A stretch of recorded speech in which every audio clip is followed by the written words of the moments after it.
Bitcoin's interesting, and I go into this a little bit in the piece, but it's the closest thing we've ever had to economic perfect information. So I vacillate on this. I don't know if Bitcoin's going to take decades to play out or if it's all going to play out this decade, especially the way things are speeding up now.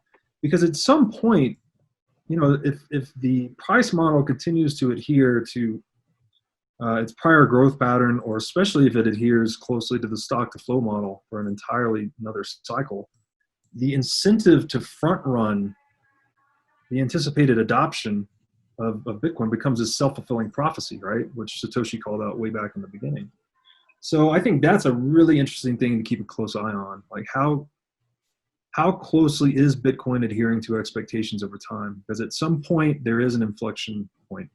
You would expect it to increase roughly equal to the value of the productivity in the global economy, right? So that becomes your new hurdle rate for value investing. So I think Bitcoin's also going to have this, bring us back to value investing, which is completely out the window today. Like, all economic ratios and prices are just completely distorted beyond imagination right now. And to your point, we talked about how inflation is infectious to the moral character of people, with the parable of the winemaker.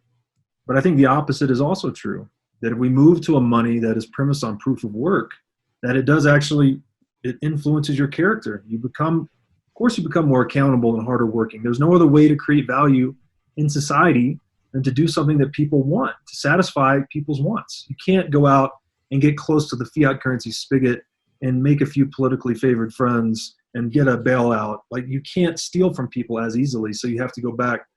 You're incentivized to go and be an honest worker, an honest contributor to society.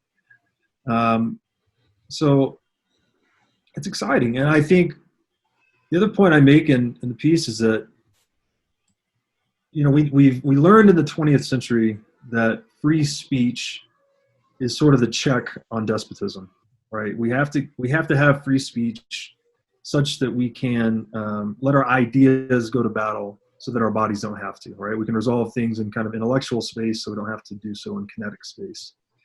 And when you really drill down into what speech is, it's rooted in the logos, which is the Greek term for word or ratio. And in that sense, like, words are our primary communication tool in the intellectual domain, but prices are our primary communication tool in the economic domain. So I really think that we learned this lesson about freedom of speech in the 20th century in the intellectual domain, and now we're going to learn this lesson again in the domain of prices, which central banks have totally bastardized, right? It's a restoration of free speech to move away from a centrally planned monetary model. And in that sense, I think Bitcoin digs the grave for despotism, and it really is disruptive to the tyranny of central banking. It sounds grandiose, but I'm trying to pick this argument apart every day.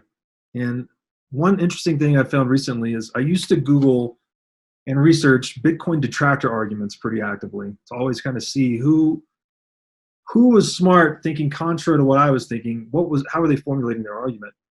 And I don't know what you guys are finding, but there's no smart people out there with really strong arguments against Bitcoin anymore. It's sort of become like, maybe it'll work a little bit at the margin. It's probably the worst you're going to get. So I see it changing the nature of who we are at a societal level, slowly but surely.